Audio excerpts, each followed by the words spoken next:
सभी भाई बहनों को शालोम। यीशु की ओर देखो संदेश के तीसरे भाग में आप सभी का स्वागत है। लगभग 2 महीने बाद या लगभग इतने ही समय के बाद हम उसे फिर वापस लेकर आए। वह ट्यूमर जो अखरोट के आकार के जैसा हो गया था, बढ़कर नींबू के आकार के जितना बड़ा हो गया। डॉक्टर ने कहा था उचित यही है कि यह ट्यूमर बाहर निकल आए, यह नरम हो जाएगा और घातक हो जाएगा। मैंने कहा ठीक है, हम ट्यूसान जा रहे हैं। प्रभु ने मुझे बाहर ट्यूसान में भेजा है। उस डॉक्टर ने उसे एक स्त्री रोग विशेषज्ञ के पास भेज दिया। वह उसके मामले में हाथ नहीं लगाना चाहता था, अतः अवश्य ही उसने उसे मेरी सेवकाई के बारे में बताया था, क्योंकि उसने स्त्री रोग विशेषज्ञ से कहा था इसे बाहर आ जाना होगा। अतः उसने कहा, हमने उसे बताया कि हम ट्यूसान जा रहे हैं। उसने कहा वहाँ पर मेरे पास एक विशेषज्ञ है, वह मेरा एक परम मित्र है, वह ट्यूशन में रहा करता था। उसने कहा मैं तुम्हें उसके पास भेज रहा हूँ। अतः उसने एक लेख लिखा और उसने उसे उसके पास भेज दिया और बोला श्रीमती ब्रैनम एक अच्छी शिष्ट महिला हैं। और इस प्रकार से मामला आगे बढ़ता गया। उसने उसके पास इसका रेखाचित्र भेज दिया कि वह ट्यूमर कितना बड़ा था, और उसने ऐसी ही और दूसरी चीज़ें उसके पास भेज दी। तब वह एक ट्यूमर में बदल गई थी और बोला था कि यह कितना बड़ा हो गया है। और बोला मैं जानता हूँ, वह जानता था। मैं सोचता हूँ उसने मुझे दिव्य चंगाई करने वाला कहा था। यह सारी बात थी जो वह जानता था कि इसे कैसे करना है। परंतु मैंने कहा मैं इस बात पर सहमत हो चुका हूँ, यदि इसे बाहर निकालना पड़ता है तो इसे बाहर निकाल दिया जाए। परंतु यह तो हमारे विश्वास परख रही थी। हम निरंतर प्रार्थना करते रहे, और जितनी ज़्यादा हम प्रार्थना करते जाते उतना ही बड़ा वह ट्यूमर होता चला गया, जब तक कि वह इतना बड़ा नहीं हो गया कि वह उसकी बाईं ओर उभर कर बाहर नहीं आ गया। हमने इसकी चर्चा नहीं की। यहाँ पर कुछ ही लोग हैं जो इसके बारे में जानते थे। हम ये देखने की कोशिश कर रहे थे कि देखें क्या होगा, और वह बड़ा और बड़ा होता चला गया। अंत में जब मैं कनाडा से वापस लौटकर आया, जहाँ मेरी अगुवाई गई थी, प्रभु ने यह होने दिया कि मैं उन रेड इंडियनों की मसीह की ओर अगुवाई करूं। यदि प्रभु ने चाहा तो मैं इस वसंत में उन लोगों को यीशु मसीह के नाम में बपतिस्मा देने के लिए वापस जाऊंगा। अब मैं वापस आ गया, और अब यह समय था कि वह चिकित्सक के पास जाए। जब मैं न्यूयॉर्क में था, अथवा मैं यहाँ पर था, या वो समय था जब उसका एक और ऑपरेशन हो, या आखिरी बार उसकी जांच हो, मैं तो न्यूयॉर्क चला गया था। और जब मैं वापस आया तो मैं यहाँ पर रुका और ऊपर गया। यहाँ पर सभा करने के बाद, यहाँ पर अंतिम सभा करने के पश्चात मैं वहाँ ऊपर गया, और मैंने उसे भाई बुड के यहाँ से फ़ोन किया, और उसने कहा बिल यहाँ तक है कि मैं अपने कपड़ों को उससे छुआकर भी नहीं रख सकती हूँ। तब वह उसकी बाईं ओर बढ़कर इतना ज़्यादा बड़ा हो गया था, और उसका पैर उस तरफ से ऐसा हो गया था, वह एक प्रकार से लंगड़ी सी हो गई थी। वह उतनी बुरी तरह से कमज़ोर हो गई थी जितनी कि वह कभी नहीं हुई थी। और वह वहाँ बैठी हुई मुझे सुन रही थी, और वह इतनी ज़्यादा कमज़ोर हो गई थी जितनी कि वह कभी नहीं हुई थी। और उसने कहा मुझे परसों उस जांच के लिए जाना है। मैंने सोचा हे प्रभु, यदि वे उसे काट डालेंगे तो इससे हम क्रिसमस पर घर नहीं जा पाएंगे, और मैं अपने लोगों को बता चुका हूँ कि मैं वहाँ पर होऊंगा। क्या ही समय है। ओ मेरे खुदा, मैंने सोचा यदि वह ऑपरेशन करने जा रहा है तो उसे बता देना कि इसे क्रिसमस तक थोड़ा और बढ़ जाने दे। इसके बाद मैं सोचने लगा हो सकता है कि यह मैलिग्नेंट हो और वह पीछे यहाँ हो जाए। आप जानते हैं कि यह एक बुरी बीमारी होती है, यह पलटकर गुर्दे में हो जाती है। यदि यह मैलिग्नेंट हो जाती है तो यह आपको जान से मार देगी। अतः इसके बाद मैंने सोचा मैं क्या कर सकता हूँ, और मैडा ने कहा ठीक है, अब तुम मुझे फ़ोन करना। बोली जिस दिन मुझे शेरवेपोर्ट जाना है, जो कि उससे अगला दिन होगा। जब मैं शेरवेपोर्ट पहुँचूँगा तो उसी दिन उसे अपनी जांच कराने के लिए जाना है। अतः वह गई। श्रीमती नॉर्मन उसके साथ जा रही थी। बहन नॉर्मन, आप सब लोग बहन नॉर्मन को जानते हैं। वे लोग जो यहाँ आराधनालय में आते हैं, वे बहन नॉर्मन को जानते हैं। वह उनके साथ इस विशेषज्ञ के पास जा रही थी और अतः उसने कहा था तुम अपनी पहली रात तक प्रतीक्षा करना और फिर वापस आ जाना, क्योंकि वह समय में 2 घंटे का अंतर है। उस सभा के बाद जब तुम वापस लौट आओ तो तुम मुझे फ़ोन करना, मैं तुम्हें बताऊंगी कि मुझे क्या करना है। और मैंने कहा बिल्कुल ठीक है। अतः मैं चला गया और अगली सुबह इससे पहले कि मैं चला जाता, मैं बिली और लोइसी, वे दोनों ही इस समय यहाँ पर बैठे हुए हैं, को लेने जा रहा था। और हमेशा ही वहाँ पर हमारे लिए हमारे पास एक पुराना स्टूल है, अधिक समय नहीं हुआ है, जिसे भाई पामर ने ढका था, और हम हमेशा ही उस स्टूल के इर्द गिर्द जमा हो जाते हैं और हम चाहे जो कोई भी हो प्रार्थना करते हैं। ओ आप जानते हैं कि वह ओटोमन के जैसा है, बेंच के जैसा है। जब कभी हम वहाँ पर होते हैं और प्रार्थना करते हैं, जबकि हम सभा के लिए जा रहे होते हैं, हम प्रभु से मांगते हैं कि वह हमारी सहायता करे। और मुझे वहाँ पर कुछ दिन हो गए थे और मैं अकेला था, घर बच्चे, और वह जा चुकी थी। आप जानते हैं, आप में से बहुतेरे जानते हैं कि एक बात मुझे ऐसे समय से गुजरना पड़ा था। मुझे वापस खाली घर में जाना था। केवल मैंने उस पत्नी को, होप को दफनाया था और मैं ऐसा सा ही फिर से सब कुछ था। जब मैं नीचे पहुंचा तो मैंने सोचा ठीक है, मैं प्रार्थना करूंगा और फिर बिली और लोइसी को लेकर जाऊंगा। अतः मैं प्रार्थना करने के लिए घुटनों पर आया और मैंने कहा प्रभु, यहाँ आसपास मैं इस सुबह उन लोगों को याद करता हूँ। मैंने कहा मैं प्रार्थना करता हूँ कि आप इनकी सहायता करेंगे और उन्हें आशीषित करेंगे और यह होने पाए कि हम इस जगह पर लौटकर फिर से आएं। और अब मैंने कहा वो वहाँ बाहर इसलिए है क्योंकि आपने मुझे एक दर्शन में वहाँ बाहर भेजा था और आपने ही इसे पूरा किया। और अब मैं यह देखने के लिए बाट जोह रहा हूँ कि आप मुझे क्या अगला काम करने के लिए बताते हैं। मैंने कहा प्रार्थना करता हूँ कि आप उस पर दया करें, और मैंने कहा आप मेरी वहाँ पर सभा में मदद करें। इसके बाद मैं करता रहा। मैंने कहा प्रभु, हो न पाए कि वह मैलिग्नेंट ना होने पाए कि डॉक्टर उसे बाहर निकालने के लिए साल की पहली तारीख तक इंतज़ार कर लें। मुझे बस उसे उस हालत में देखना बहुत बुरा लगता है। मैंने कहा प्रभु, उस सुबह जो उसने किया था वो करना उसका अभिप्राय नहीं था। मैंने कहा प्रभु, मैं जो सभा में जाता हूँ उसने एक बार भी इसके बारे में कुछ नहीं कहा है। वह महीनों अकेले ही रह लेती है, या यह जो कुछ भी है वह कर लेती है।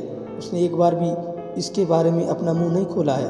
उसने हमेशा ही मेरे कपड़े धोबी के पास भेजे हैं और मेरी कमीज़ें धोई हैं और सभा में जाने के लिए मेरा सारा सामान तैयार किया है। और फिर भी मुझे हैरानी होती है कि वह प्रभु की सेवा कैसे कर सकती है। तुम नारियों, तुम अपने पति की सेवा करके ही प्रभु की सेवा कर लेती हो। सचमुच में ऐसा ही है।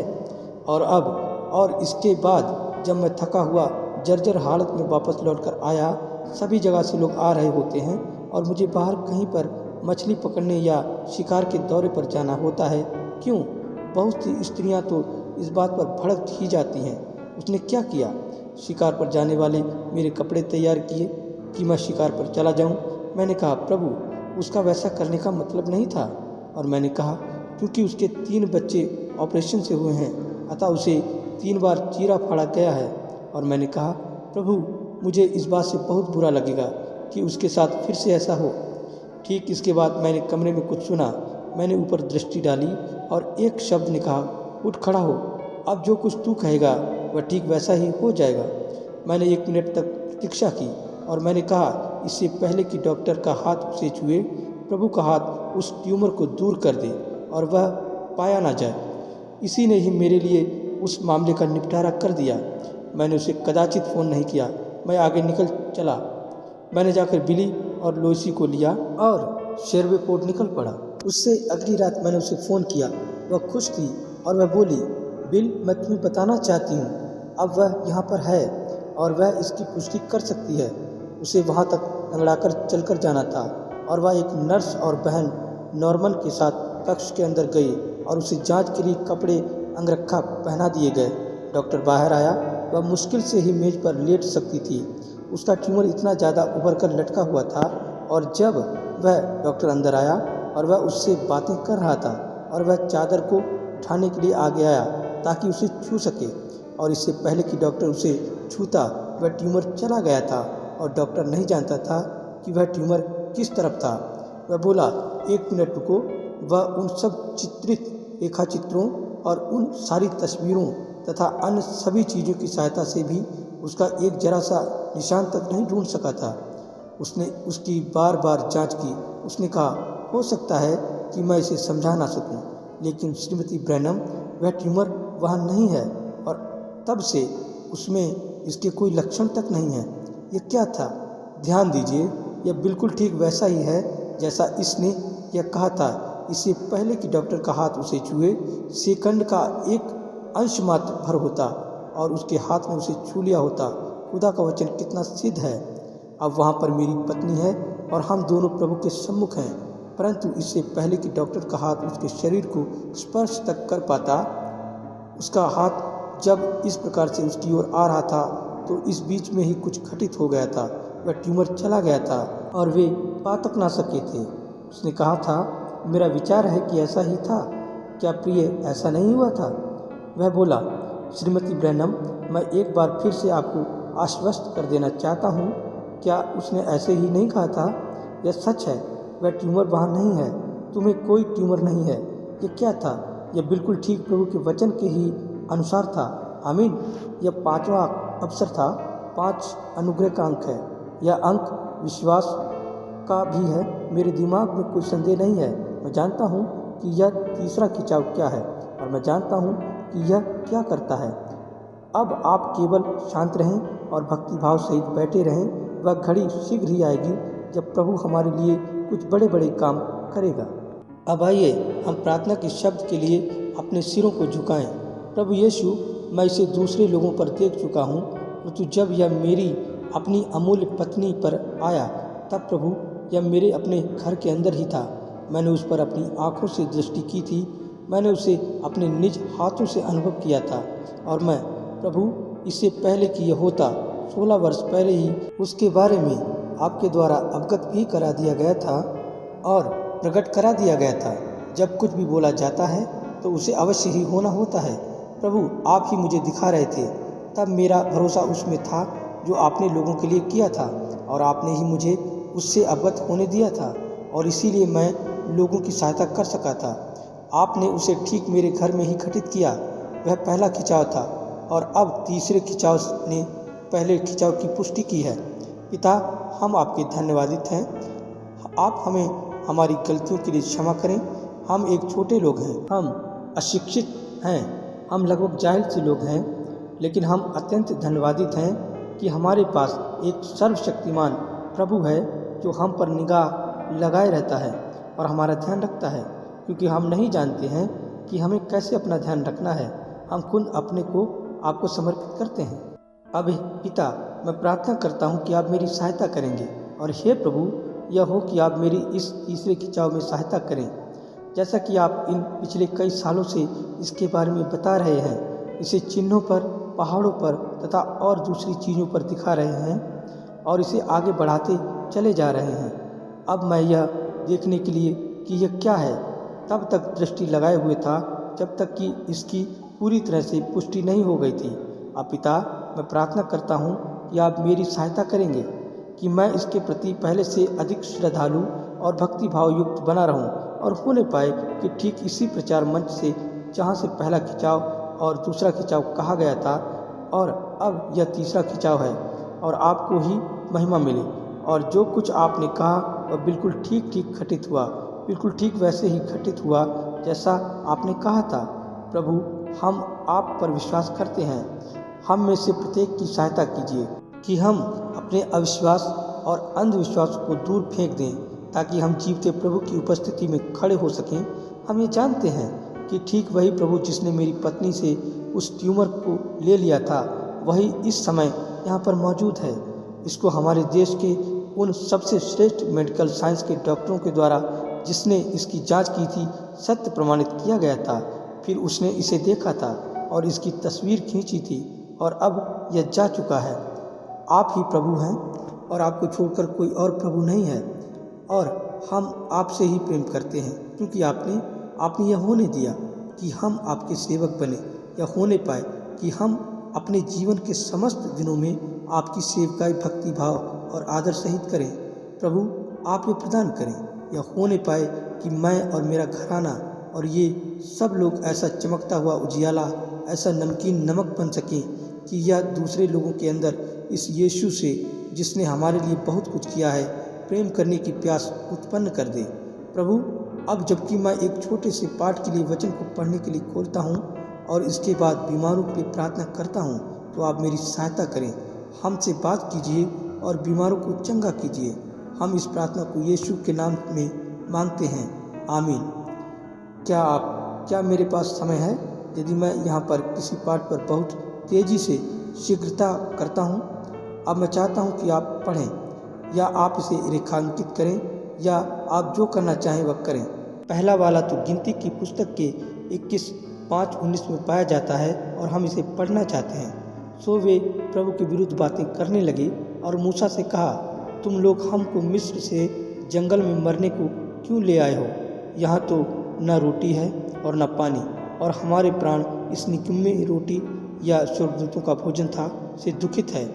सो यहोवा ने उन लोगों में तेज विष वाले सांप भेजे जो उनको डसने लगे और बहुत से इस्राएली मर गए। तब लोग मूसा के पास जाकर कहने लगे, देखिए, उन्होंने अपना पाप स्वीकार किया था, हमने पाप किया है। चंगाई के लिए यही पहला कर्म किया जाना होता है। चंगाई के लिए सबसे पहले अपने अपने पापों का अंगीकार करें। उन्होंने कहा, हमने पाप किया है क्योंकि हमने यहोवा और तेरे विरुद्ध बातें की हैं। यहोवा से प्रार्थना कर कि वह सांपों को हमसे दूर करे। तब मूसा ने उनके लिए प्रार्थना की। यहोवा ने मूसा से कहा, एक तेज विष वाले सांप की प्रतिमा बनवाकर खंभे पर लटका, तब जो सांप से डसा हुआ उसको देख ले वह जीवित बचेगा। सो मूसा ने पीतल का एक सांप बनवाकर खंभे पर लटकाया। तब सांप के डसों हुओं में से जिसने उस पीतल के सांप की ओर देखा वह जीवित बच गया। अब मैं जकरिया की पुस्तक में से 12वें अध्याय में से वचन का एक लेख अर्थात 10वां पद भी पढ़ना चाहता हूँ। और मैं दाऊद के घराने और यरूशलेम के निवासों पर अपना अनुग्रह करने वाली और प्रार्थना सिखाने वाली आत्मा उंडेलूँगा। तब वे मुझे ताकेंगे, अर्थात जिसे उन्होंने भेदा है, और उसके लिए ऐसा रोएंगे जैसे इकलौते पुत्र के लिए रोते पीटते हैं, और ऐसा भारी शोक करेंगे जैसा पहिलौठे के लिए करते हैं। अब मैं अपने विषय के लिए इसे लेने जा रहा हूँ। यीशु की ओर देखो, जगत की ओर से दृष्टि हटाकर यीशु की ओर देखो।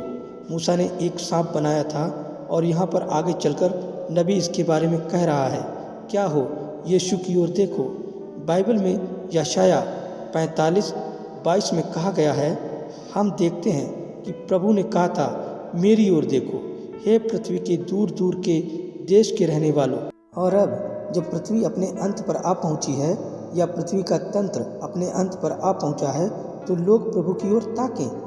अब हो सकता है कि आप कहें, हमने इसे पीढ़ी दर पीढ़ी सुना है, हमने इसे एक लंबे अरसे से सुना है, और ये सच है, और इसका एक लंबे अरसे से प्रचार होता आया है। बहुतेरे प्रचारकों ने ठीक इसी मूल पाठ को लिया है, उनमें से हजारों ने ठीक इसी मूल पाठ को लिया है। परंतु मैं आज रात आपसे यहाँ पर इन अगले कुछ मिनटों के लिए ये पूछना चाहता हूँ, परंतु जब आप इसे देखते हैं, प्रश्न तो ये है, जब आप दृष्टि डालते हैं तो आप क्या देखते हैं?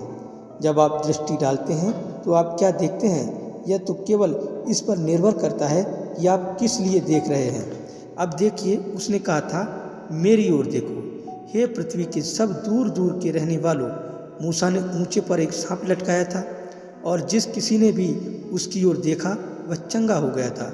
अब निर्भर तो इस पर करता है कि आप किस लिए देख रहे हैं। मैंने लोगों को सभा में आते हुए देखा है, और इस अंत के दिनों में लोग सभा में मात्र लगभग 1 या 2 मिनट के लिए ही बैठ सकते हैं। यही सब है वह जो वे सहन कर सकते हैं, वे इसे सहन नहीं कर सकते हैं। मैं कभी नहीं बोलूँगा। मैं आशा करता हूँ कि यह आयोवा से आए किसी भी व्यक्ति की प्रतिष्ठा को प्रतिबिंबित नहीं करेगा। जब मेरी वाटरलू में एक सभा हुई थी, भाई ली वेले वे इस सुबह यहीं पर थे। मैं नहीं जानता हूँ कि आज रात वे यहाँ पर हैं या नहीं। ली, क्या आप यहाँ पर हैं? वे इस सुबह यहीं पर थे। जी हाँ, वे पीछे रिकॉर्डिंग में हैं। वे वहाँ पीछे हैं, बिल्कुल ठीक है।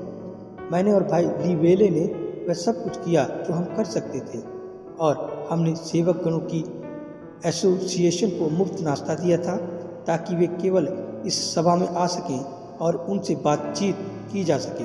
वास्तव में भाई ली वेले एक विद्वान हैं और डॉक्टर ऑफ डिविनिटी हैं। उन्होंने सचमुच में अपनी डिग्री हासिल की है, और अतः मैंने कोशिश की वे इन लूथरनों, प्रेस्बिटेरियनों तथा और दूसरे लोगों के सामने बोले, मगर उन्होंने कहा नहीं, वे इसकी राह देख रहे हैं कि आप ही इसे करें। खैर, जब वे खान पान कर चुके तो मैं वहां पहुंचा और मैंने इन प्रचारकों के सामने अपना विषय लिया। मैंने अपना यह विषय लिया, मैं स्वर्ग दर्शन के प्रति अवज्ञाकारी नहीं था। मैंने वचन का लेख पढ़ा भी नहीं था कि लगभग 2 सेवकों ने बाहर दृष्टि डाली और वे द्वार से बाहर चलते बने। अतः ज्यों ही मैंने ये कहना शुरू किया कि जैसा पौलुस के पास अपने दिनों में एक विचित्र सेवकाई थी, और अब वह अग्रिप्पा के सामने खड़ा था और उसने कहा था कि उसने इसकी बात न टाली, वह इसके प्रति अवज्ञाकारी नहीं रहा। त्यों ही लगभग 2 या 3 और प्रचारक ऊपर उठे, और जिस समय तक मैं उस तक पहुंचता जहां मैं अपने विषय के बारे में कुछ कहता, वहां पर सिर्फ लगभग 3 या 4 जन ही बैठे हुए थे। वे सभी उठकर चले गए थे। इसका कारण यह है, कुछ लोग तो सभा में तब आते हैं जब वे किसी प्रचारक के बारे में सुनते हैं, वह किस तरह से कपड़े पहनता है, इससे लोगों पर कुछ प्रभाव पड़ता है। यदि उनमें से कोई, यदि वह सही प्रकार की वेशभूषा नहीं पहनता है। मैंने किसी दिन एक मनोवैज्ञानिक को कहते सुना था, नेरो मोर एक बढ़िया इंसान है, एक मसीह है। उनका रेडियो कार्यक्रम के KAIR रेडियो प्रसारण पर सारे समय आता है। उन्होंने कहा था, जब कोई व्यक्ति अपनी स्थिति के अनुसार कपड़े नहीं पहनता है तो इससे यह बताया जा सकता है कि उसका दिमाग खराब हो रहा है। आप जानते हैं कि उसे लोगों के सामने कैसे आना होता है, यह एक चिन्ह है कि उसका दिमाग खराब हो रहा है। खैर, फिर तो मैं सारे जीवन भर बावला ही रहा हूँ, क्योंकि देखिए, मैंने तो ओवरऑल रक्षात्मक पोशाक जो गंदे काम पर साधारण कपड़े के ऊपर पहनी जाती है तथा इसी प्रकार के सारे कपड़े पहने हैं। अतः वे मेरी पदवी के कितने ज़्यादा अनुकूल रही है। अतः दूसरे शब्दों में कहिए, मुझे तो अपनी स्थिति के अनुरूप, मुझे तो एक प्रचारक होने के लिए प्रचारक के जैसे ही कपड़े पहनने चाहिए। मैं नहीं सोचता हूँ कि यीशु ने पुरोहित याजकों के जैसी वेशभूषा पहनी थी। उसने तो एक साधारण मनुष्य जैसी ही वेशभूषा पहनी थी। वह लोगों के मध्य में गया था और उसकी वेशभूषा बहुत ज़्यादा अच्छी नहीं थी, परंतु ऐसा सिर्फ यह है कि देखें कि मनुष्य के कैसे विचार हैं, या ये ही दिखाता है। अब इस मनुष्य के बारे में देखिएगा, या मुझे आश्चर्य होता है कि डॉक्टर नोरमोर इसके बारे में क्या सोचेंगे। जब बाइबल में एक भविष्यवक्ता को अपने वस्त्र उतारने की और लोगों के सम्मुख नंगा चलने की आज्ञा दी गई थी, वह तो सचमुच में पगला ही समझा गया होगा। क्या अभी वह पागल नहीं समझा जाएगा? परंतु प्रभु ने ही उसे ऐसा करने के लिए कहा था। एक और था जिसे 340 महीने अपनी एक ही करवट के सहारे लेटना था। मेरा विचार है कि यह ऐसा ही था। वह अपनी करवट पर लेटा रहा था, वह अपनी एक करवट पर लेटा रहा था, इसके बाद वह अपनी दूसरी करवट पर लेटा रहा था, और उसने बर्तन भी मसूर की दाल जो वहाँ पर उसने बनाई थी खाई थी। वह जाता और इस भोजन वस्तु को देखता, इसे एक साथ बनाता और इसे उस समय सारा का सारा खा जाता। वह वहाँ पर पहुँचता और थोड़ी सी लेकर खाता। वह एक चिन्ह के लिए ही ऐसे लेटा रहा था। ओह, सचमुच में लोग प्रभु के वचन से कितनी दूर जा सकते हैं। वे बस इतने शिक्षित हो जाते हैं कि वे अपने आप को इतना शिक्षित कर लेते हैं कि वे प्रभु से ही दूर हो जाते हैं। जब कोई व्यक्ति इसके बारे में बातें करता है कि उसने शिक्षा पाई है, तो मैं जानता हूँ कि वह प्रभु से उतना ही दूर है। एक डॉक्टर की डिग्री, मैं यह बात डॉक्टर वेले के खिलाफ नहीं कह रहा हूँ, क्योंकि मैं जानता हूँ कि वे उस प्रकार के नहीं हैं। परंतु अक्सर ऐसा होता है, जब किसी व्यक्ति को डॉक्टर की डिग्री मिल जाती है, तो मेरे लिए तो इसका यही मायने है कि वह प्रभु से उतना ही दूर हो गया है जब तक कि वह स्वयं अपने को वचन और प्रभु के काबू में नहीं कर सकता है। अब हम यह पाते हैं कि कुछ लोग तो उस ढंग को, जिस ढंग से आप बोलते हैं, सुनने के लिए आते हैं। जब वे देखने आते हैं आप दिव्य चंगाई और प्रभु के बारे में बोलें। यदि कोई व्यक्ति विशिष्ट नहीं है, यदि वह शिक्षित विद्वान नहीं है, तो लोग उसके हिस और हेसेंट और इसी प्रकार के उन शब्दों को सुनने के लिए नहीं रुक सकते हैं जिनका वह उपयोग करता है, क्योंकि बस नहीं, वे तो बस यही सोचते हैं कि वह तो प्रभु से ही बहुत दूर है। और यीशु ने तो ऐसी साधारण बोली में बातचीत की थी कि आज भी प्रोफेसर असमंजस में हैं, क्योंकि वे इसका अनुवाद बुद्धिमानी के अनुसार करने का यत्न करते हैं। और उसने तो उस दिन की ही भाषा में बातें की थी और वह भाषा आम बोलचाल की ही भाषा थी। यही कारण है कि क्यों यहाँ तक कि यहाँ हमारे संयुक्त राज्य अमेरिका में भी बहुत ज़्यादा अंतर है। मुझे फ्लोरिडा से न्यूयॉर्क बुलाया गया था और सेंट लुइस में एक महिला को बुलाना पड़ा था कि वह इस दक्षिणी और उत्तरी लकड़ी की बात का अनुवाद करे। इतना ज़्यादा ही भाषा में अंतर वहाँ पर था। निश्चय ही ऐसा ही था। अब इसकी बात यह है कि लोग उन बातों को देखते हैं। लोग वचन के बजाय भाषणों उपदेशों को देखते हैं। वचन का प्रकटीकरण हुआ है। इस बात का प्रमाण यह है कि वचन ही सही है, वचन प्रकट हुआ है। वे इस पर कभी भी दृष्टि नहीं डालेंगे। जानने के लिए आपके पास बौद्धिक विचारधारा होनी होती है। आपको सेमिनरी जाना होता है और कैसे सिजदा करना है और कैसे एक ही जगह खड़े रहना है और इसी प्रकार की सारी बातों को सीखना होता है। यह उस प्रचारक को जो सचमुच में पवित्र आत्मा से भरा हुआ है गला घोंटकर मार डालेगा। अब देखिए, वह तो केवल बौद्धिकता ही है। ठीक ऐसा ही तो यह संपूर्ण राष्ट्र हो गया है। इसके पास मसीह की एक बौद्धिक विचारधारा है। यही है जिसे वे देखते हैं। और यदि मसीह आपके अंदर है तो आपको एक विद्वान होना चाहिए, आपको एक बुद्धिमान होना चाहिए, क्योंकि यही बात है जो वे सोचते हैं कि मसीह है। और दूसरी बात यह है कि उन्होंने इसके लिए अपनी राय बना ली है कि उसे कैसा होना चाहिए। उन्होंने अपना विचार बना लिया है, बजाय इसके कि वे यह ग्रहण करें कि वचन क्या कहता है। यही उनका तरीका है। जब वे दृष्टि डालते हैं और यहाँ तक कि वे खुद भी यीशु को देखते हैं और फिर भी वे उसे पहचानने से चूक जाते हैं। उन्होंने ऐसा ही पिंतेकुस्त के दिन किया था। जब वह देह में था तो लोगों ने ऐसा ही किया था। जब वह चरनी में था तो उन्होंने ऐसा ही किया था। जब वह यरूशलेम की सड़कों पर था तो उन्होंने ऐसा ही किया था। जब वह क्रूस पर था तो उन्होंने ऐसा ही किया था। और वह उस वचन का पूरा करने वाला था। तो भी उनकी यही धारणा थी कि मसीहा स्वर्ग के गलियारे से नीचे आएगा और उनकी इसी प्रकार की और दूसरी धारणाएं थीं, मगर वे गलत थे, क्योंकि यह तो केवल बौद्धिक धारणा ही थी और वे उसे देखने से चूक गए थे, जबकि वे ठीक उसी पर दृष्टि लगाए हुए थे। वैसा ही यह आज है। जब आप दृष्टि डालते हैं तो आप क्या देखते हैं? कुछ लोग तो देखने के लिए दृष्टि डालते हैं।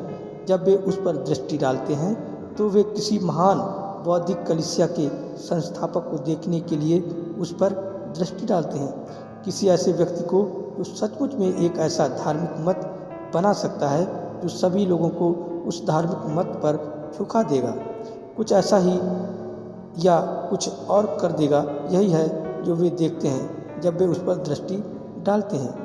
कुछ लोग तो कोई काल्पनिक गाथा देखने के लिए उस पर दृष्टि डालते हैं। जैसे जब वे उस पर दृष्टि डालते हैं तो वे सांता क्लॉज को देखने के लिए उस पर दृष्टि डालते हैं। वे बाइबल पढ़ते हैं और कहते हैं, ओह, यह तो एक मनगढ़ंत गाथा है, यह तो बस एक ऐसी गाथा है जो इंसान ने ही लिखी। यही है जो वे ऐसा इसलिए है क्योंकि बाइबल के लिए जैसी राय आप कायम कर लेते हैं वैसा ही आप मसीह को समझते हैं। समझे? कुछ लोग एक बालक को देखने के लिए दृष्टि डालते हैं, कुछ लोग दृष्टि डालते हैं और एक खरगोश या सांता क्लॉज को देखते हैं। कुछ लोग किसी ऐसी ऐतिहासिक पुस्तक को देखने के लिए दृष्टि डालते हैं जो कल थी और आज नहीं है। परंतु सवाल तो यह है, जब आप दृष्टि डालते हैं तो आप क्या देखते हैं? आप में से अनेक जो इस बात का दावा करते हैं कि उनके पास पवित्र आत्मा है, वे दृष्टि डालते हैं और त्रिएकता के दूसरे व्यक्ति को देखते हैं, जबकि बाइबल में इसका वर्णन भी नहीं किया गया है। ऐसा कोई बात है ही नहीं। त्रिएकता शब्द तो बाइबल के अवतरणों में पाया भी नहीं जाता है।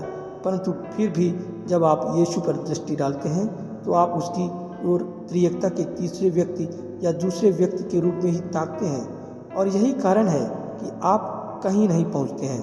क्या आप जानते हैं कि उसने क्या कहा था? मैं ही प्रभु हूँ और मुझे छोड़ और कोई प्रभु नहीं है।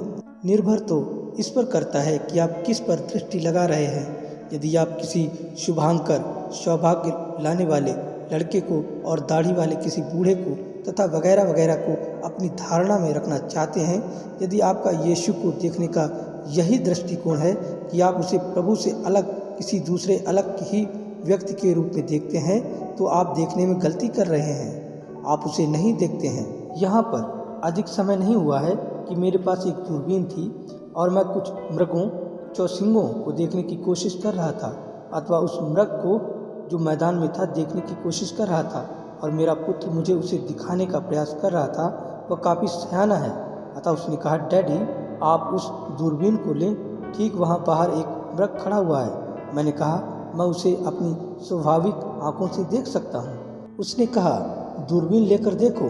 फिर जब मैंने दृष्टि डाली तो मैंने लगभग 10 मृग देखे, परंतु दूरबीन का फोकस ठीक नहीं था, और जब मैंने उसका फोकस ठीक किया तो वे 10 एक बन गए।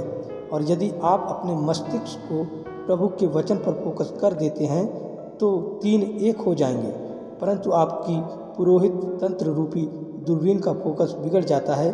जब आप उसे 3 बनाने का यत्न करते हैं, वह तो एक ही है। निर्भर तो इस पर करता है कि आप क्या देख रहे हैं। जब आप दृष्टि डालते हैं तो आप क्या देखते हैं? याद रखिए, आप उसे ही केवल तब देख सकते हैं जब आप उसे वचन में से होकर देखते हैं। आप उसे किसी पाठ्य पुस्तक में से होकर नहीं देख सकते हैं। आप उसे किसी धार्मिक मतसार में से होकर नहीं देख सकते हैं। उन धार्मिक मतों में तो आप उसे 2 या 3 ईश्वर और अन्य सभी कुछ देखेंगे, परंतु आप उस पर वचन में से होकर दृष्टि डालें और आप देखेंगे कि वह इम्मानुएल है, वह देहधारी प्रभु है जो हमारे मध्य में है।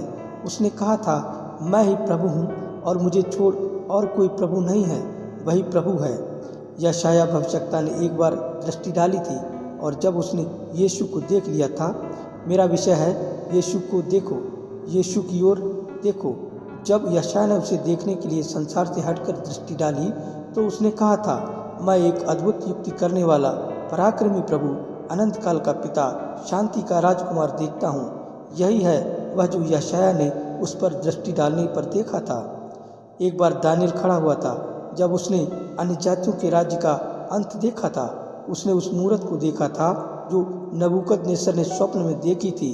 उसने देखा जैसे जैसे वह नीचे को आती चली जाती है, कैसे एक के बाद दूसरा राज्य करेगा। और जब उसने यह देखने के लिए दृष्टि डाली कि अंत में क्या होने जा रहा है, तो उसने यीशु को देखा। वह एक पत्थर था जो बिना किसी हाथ के खोदे पहाड़ पर से निकला और उसने अन्य जातियों के राज्य को चकनाचूर कर दिया। नबूकदनेस्सर ने उन 3 इब्रानी लड़कों को जो प्रभु पर विश्वास करते थे और प्रभु के वचन पर अटल बने रहे थे, धधकते भट्टे में फेंकवा दिया था। यदि उन्हें इसके लिए मरना भी पड़े तो फिर भी वे कैसे भी हो इस पर अटल खड़े रहने जा रहे थे।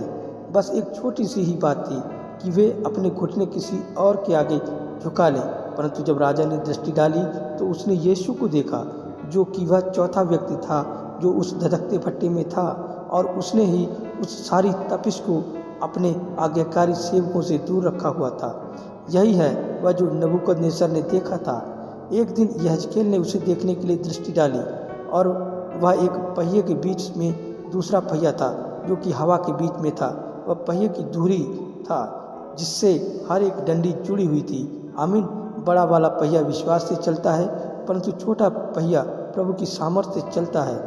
यही है वह जो यहेजकेल ने तब देखा था जब यहेजकेल ने दृष्टि डाली थी। एक दिन यूहन्ना बपतिस्मा देने वाले ने दृष्टि डाली थी और जब उसने दृष्टि डाली तो उसने एक पिंडुक देखा और एक शब्द कह रहा था, यह मेरा प्रिय पुत्र है जिसमें मैं वास करने के लिए अति प्रसन्न हूँ। यही है वह जो उसने देखा था। तब उसने यीशु को और प्रभु को, जो कि ठीक वही व्यक्ति था, देखा था, क्योंकि आत्मा स्वर्ग से पिंडुक की नीचे उतर कर आया था और एक शब्द कह रहा था, यह मेरा प्रिय पुत्र है जिसमें मैं वास करने के लिए अति प्रसन्न हूँ। यही है वह जो उसने देखा था। ध्यान रखिए कि वह स्वयं अपनी पहचान उस प्रकार कराता है। प्रभु आप सभी को आशीष दें। यीशु की ओर देखो संदेश का चौथा भाग आप सभी के सम्मुख जल्द ही प्रस्तुत किया जाएगा। जय मसीह।